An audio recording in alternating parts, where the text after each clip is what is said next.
மகா சிவராத்திரி மற்றும் பிரதோஷம் அமாவாசையை முன்னிட்டு தற்போது சதுரகிரியில் பக்தர்கள் குவிந்து வருகின்றனர். அண்மை செய்தியாக பார்த்துக் கொண்டிருக்கிறோம். விரிவான விவரங்களை செய்தியாளர் பாலாஜி வழங்க கேட்டு அறியலாம். பாலாஜி வணக்கம், இது குறித்தான விவரங்களை பதிவு பண்ணுங்க. வணக்கம் வருணியா. விருதுநகர் மாவட்டம் வத்திராயிருப்பு அருகே மேற்கு தொடர்ச்சி மலைப்பகுதியில் அமைந்துள்ளது பிரசித்தி பெற்ற சதுரகிரி சுந்தரமகாலிங்கம் கோவில். இந்த கோவிலானது கடல் மட்டத்திலிருந்து சுமார் 4500 அடி உயரத்தில் அமைந்துள்ளது. இந்த கோவிலுக்கு தற்போதும் சித்தர்கள் வாழ்ந்து வழிபட்டு வருவதாக கூறப்படுவது இது சித்தர்களின் சொர்க்க பூமி எனவும் அழைக்கப்படுகிறது. இந்த கோவிலுக்கு சென்றால் நினைத்த காரியங்கள் நடக்கும் என்பதால் பல்வேறு பகுதிகளில் இருந்தும் வெளி மாநிலங்களில் இருந்தும் ஏராளமான பக்தர்கள் வருகை தந்த வண்ணம் உள்ளனர்.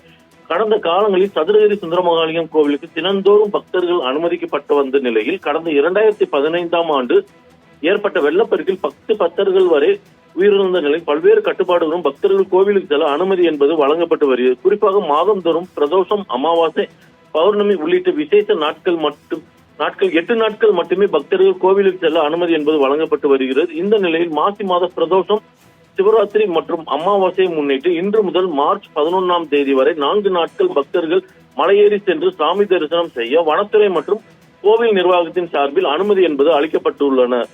இன்று பிரதோஷம் மற்றும் சிவராத்திரியை முன்னிட்டு விருதுநகர், மதுரை, திருச்சி, நெல்லை, சென்னை உள்ளிட்ட பல்வேறு மாவட்டங்களில் இருந்து ஆயிரக்கணக்கான பக்தர்கள் சதுரகிரி கோவில் அடிவார பகுதியான தானிப்பாறையில் அதிகாலை முதலில் குவிந்தனர். பின்னர் பக்தர்கள் காலை 6 மணிக்கு வனத்துறை கேட் திறக்கப்பட்டு வனத்துறை கேட் வழியாக அனுமதிக்கப்பட்டு மலையேறி சென்று சாமி தரிசனம் செய்து வருகின்றனர்.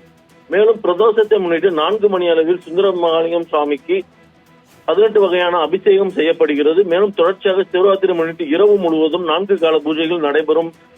சதுரகிரி சுந்தரமகாலிங்கம் கோவில் மேற்கு தொடர்ச்சி மலைப்பகுதியில் அமைந்துள்ளதால் பக்தர்கள் இரவில் தங்குவதற்கு அனுமதி கிடையாது.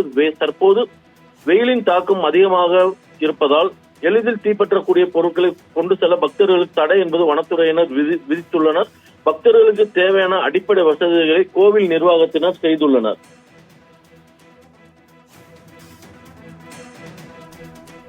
பாலாஜி, விவரங்களுக்கு நன்றி.